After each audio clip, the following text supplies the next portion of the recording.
Bonjour, c'est Rebecca. Aujourd'hui, j'aimerais vous parler de comment faire pour captiver le lecteur jusqu'à la fin de son roman. En fait, on m'a posé cette question il n'y a pas très longtemps. Comment faire pour que le lecteur reste motivé jusqu'à la fin du roman? La première chose, c'est qu'il faut être motivé soi-même. Je le dis, je le répète, c'est vrai au fil des vidéos, mais c'est vraiment important. Quand j'étais plus jeune, quand j'ai commencé à écrire, je me rendais compte qu'il y avait certaines scènes que j'avais pas vraiment envie d'écrire en fait. Quand j'imaginais des romans, il y avait certaines scènes, directement j'avais envie de les coucher sur papier, je les vivais très fort dans ma tête avant de les mettre par écrit. Et puis il y en avait d'autres, bon, j'avais l'impression que c'était obligatoire de mettre ces scènes-là.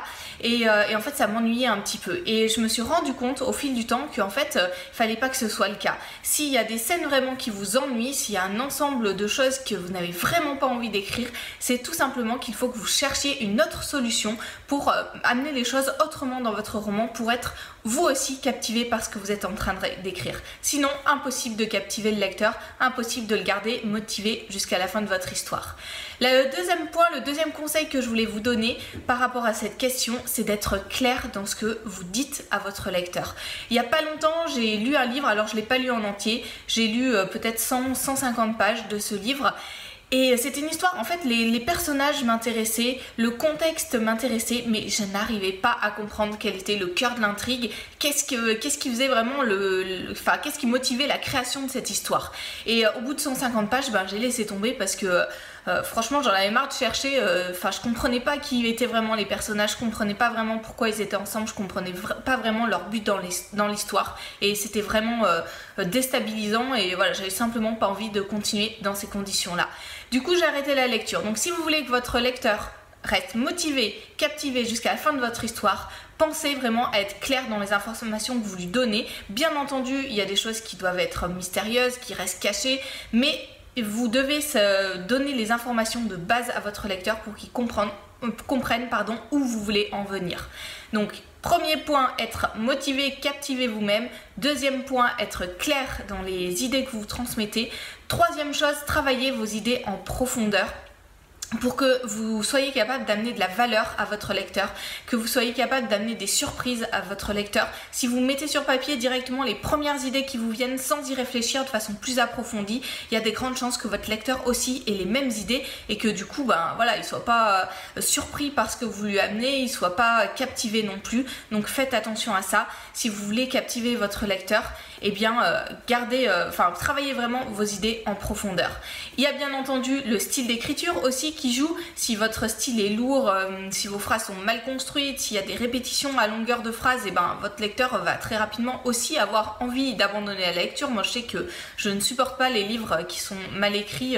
Voilà, même si l'histoire est bonne, j'ai un exemple d'un livre, je me souviens plus du titre parce que ça fait un bout de temps déjà que je l'avais téléchargé sur mon Kindle et en fait vraiment, l'histoire m'intéressait, les personnages je les trouvais aussi bien, on savait cette fois-là quel était le but des personnages, où il fallait en venir, mais alors le style était vraiment mauvais et là aussi j'ai abandonné la lecture très rapidement et c'est vraiment dommage parce que l'histoire était pas si mal que ça.